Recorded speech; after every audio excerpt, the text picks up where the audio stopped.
তাদেরকে আসতে দেওয়া হয়েছে। তাইলে যেভাবেও তারা আসতে পারার কথা না কিন্তু নর্মালি। এবং তারপরে সেখানে তারা দাঁড়িয়ে যে ওই শুধু ওই কি হিন্দু নাগরিকের হত্যার প্রতিবাদ স্লোগান দিয়ে চলে গেছে তা না, তারা আরও অনেক কিছু বলেছে, সেটা আমরা জানি। এবং আমাদের পত্রপত্রিকায় যে রিপোর্টটা আসছে সেটাকে যে তারা বলছে যে মিসলিডিং, এটাও সত্য না। আমাদের পত্রপত্রিকায় মোটামুটি সঠিক রিপোর্টই এসছে, আমরা যেটুকু আমরা তথ্য পেয়েছি।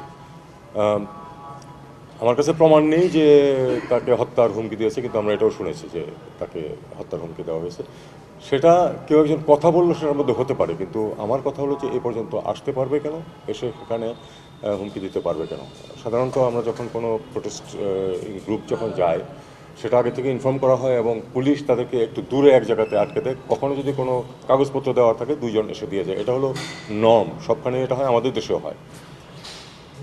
এটা আমরা গ্রহণ করি না। দ্বিতীয়ত বিষয় হচ্ছে যে একজন বাংলাদেশি নাগরিক নৃশংসভাবে খুন হয়েছে। এটার সাথে মাইনরিটিজের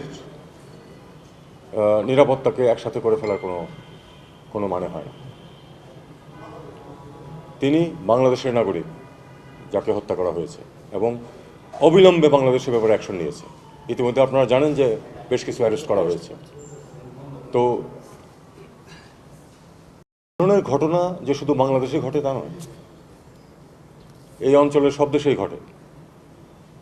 এবং প্রত্যেক দেশের দায়িত্ব হচ্ছে সেক্ষেত্রে যথোপযুক্ত ব্যবস্থা নেওয়া। বাংলাদেশ নিচ্ছে, অন্যদেরও উচিত সেরকম ব্যবস্থা নেওয়া।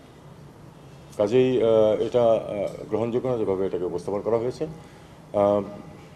আমরা মনে করি যে এটা নর্মালি যে সিকিউরিটির যে নিয়মকানুন আছে সেটা এখানে ঠিক মতো পালিত হয়নি। তারা বলছে যে তারা আমাদের সব মিশনের নিরাপত্তা দেখছে, আমরা সেটা নোট করেছি, ঠিক আছে। যদি তেমন পরিবেশ সৃষ্টি হয় তাহলে আমরা সেটা করব, কিন্তু এখনও পর্যন্ত আমরা যেটা দেখছি যে আমরা এখনও ভরসা রাখছি যে ভারত যথাযথ নিরাপত্তার ব্যবস্থা নেবে।